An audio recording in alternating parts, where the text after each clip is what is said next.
Hi everybody, I'm just hanging out with some penguin friends here in Antarctica. I hope you've enjoyed our trip today. We're going to be talking a little bit about blubber for our afternoon experiment. Blubber is the thick layer of fat that many of our marine animals need. Some of our animals are cold-blooded, like our sharks and our fish, and some of those animals, they adapt to the water temperature around them. But our friends like the penguins here and our polar bears from the Arctic, they need this thick layer of fat and tissue to help store extra heat for their bodies. Some of these animals can have blubber up to several feet thick. So some of our whales and things like that, and our seals, which have half of their body weight, are a layer of blubber, can allow them to survive in this crazy cold climate.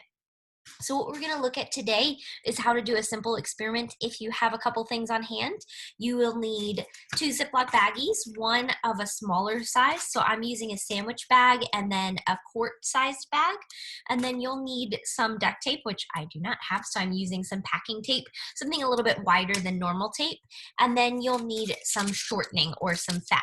So I'm using Crisco. That's what I have on hand. I've had it in my pantry for a long time and haven't used it at all, so it works out perfectly. I get to do an experiment and show you guys how that works.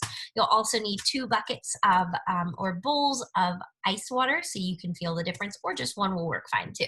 So I'm going to walk you through the steps here and show you what to do. You actually want to start with your larger bag, and you want to have it nice and wide and open. One of the tricks that I've learned is to put it inside of a glass or a cup. So I have a glass right here. And what that's going to do is it's going to allow you, now my glass is a little skinny, so I might want to get something else, but it's going to allow you to have an opening in your bag without having to use both hands to keep it open. If you have somebody who's helping you, then obviously that works out great. What you're going to want to do is you're going to want to take your shortening or Crisco, or I haven't found out if it works with butter, but if I find out it will work with butter, that's okay. Just know that whatever you're going to use this for, hi Lou, you joined us in Antarctica today. Whatever you're going to use this for, you probably won't be using this shortening again. Possibly you can, but whenever I've done it in class and things like that, we haven't. We've had to get rid of it. So then that's why you want to have it open and ready to go. You want to put your shortening right inside of that bag there. So my cup's a little bit too small, so I'm just going to kind of balance it against this bowl here, and we're just going to put it like that so we can get it in. And it said that you can put up to 3 of the sticks in there. Basically what you're going to want to do is you're going to want to have enough that you can squish around. I think that my stick in my size bags, this 1 pack of Crisco, should be more than enough for this experiment. And if it doesn't, then what I'm going to find out later is I'll just add some more, because I do have an extra one over here. So I'm just kind of right now cleaning up the edges of my Ziploc to make sure that they'll be able to seal as well as I can later. And then what I'm going to do is I'm going to take my next bag, which is going to be the smaller bag. This bag is going to go up inside this larger bag. And what you want to do is you want to push down until you line up your edges of the Ziploc. So you can see here I've got a green one, and I've got this pink and blue one as my outer one. Those are the ones that I want to stay together. So I'm going to use my tape. So I'm going to start with a smaller piece of tape just to get the 2 edges connected. I'm going to put it on the inside of the double Ziplocs and then fold it as tight to that other Ziploc as I can. And I'm going to repeat in the middle on the other side as well. Again, just a smaller piece, and it's going to go in between the center, making sure to keep that double bag open. You're just basically trying to seal off so that blubber, that fat, does not get in the way.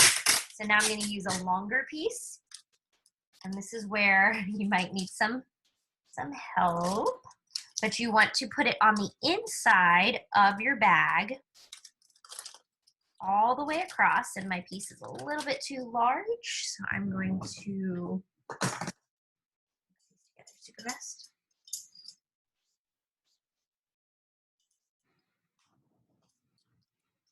off a little bit so that way I can put it on the inside of my bag. So I'm putting it right on the inside of that green Ziploc, that smaller Ziploc. See how this corner is kind of popping up right there? That's what you don't want. You want to try to keep them as together as possible. So I'm pushing them together, and then I'm going to fold over that tape so that it can go onto my bag. So you might be wanting to work in stages. So I've used several different size pieces. I've tried going in from the inside to the outside. I've gone all the way across and put that in there. Right now what I'm doing is I'm taping around the outside again just to make sure that there's no air pockets. I can kind of see right here. I don't know if you guys can see that there's a little pocket right there. That's where the blubber, so to speak, or the fat is going to want to pop out. So I'm going to just try to reinforce that by adding a couple more layers and just kind of pinching it around, making sure that it is nice and secure. So again, I'm going to do the same thing on the other side, just kind of folding around the edge of that and pinching it so it's nice and secure, folding over that extra, and there we go. So now when I put my hand inside, I can actually get that inside bag and pull it out, and I don't have to worry about getting that fat or that shortening on my hands. Now, as you can see, there's a lot of empty space, so I might have needed to use that second stick. For today, though, I'm just going to stick with what I've got, and what we're going to do is we're going to take that fat and we're going to squish it all around.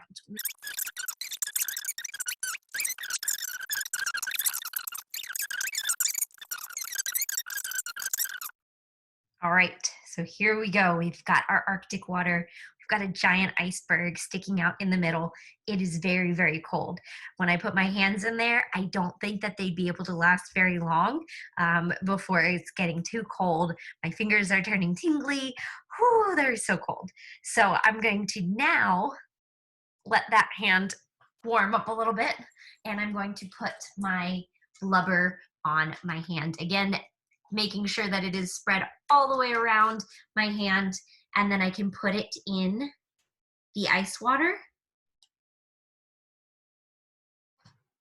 I can't feel it.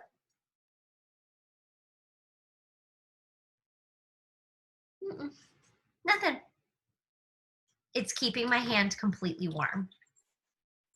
I feel one little spot right there on my finger, and if you look, that's kind of where there isn't any blubber.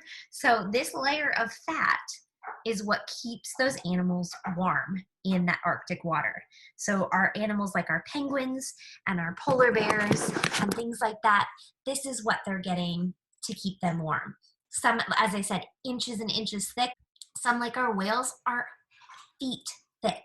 So imagine having that thick, thick layer of fat and then having layers of fur and waterproof, waxy layers to help that water stay off of you. These animals thrive in these environments for that very reason. My hand is still here in this water. It's not cold at all. I feel like I could leave it in there all day. If I kept this hand in here, already my fingers are freezing and I want to take it out. So if you are able to do this experiment, it's one that I really love and really does demonstrate how wonderful and amazing nature is, and how adaptations allow these animals to live in these extreme environments. So I hope you enjoy this, and I hope you have fun, and I'll talk to you soon.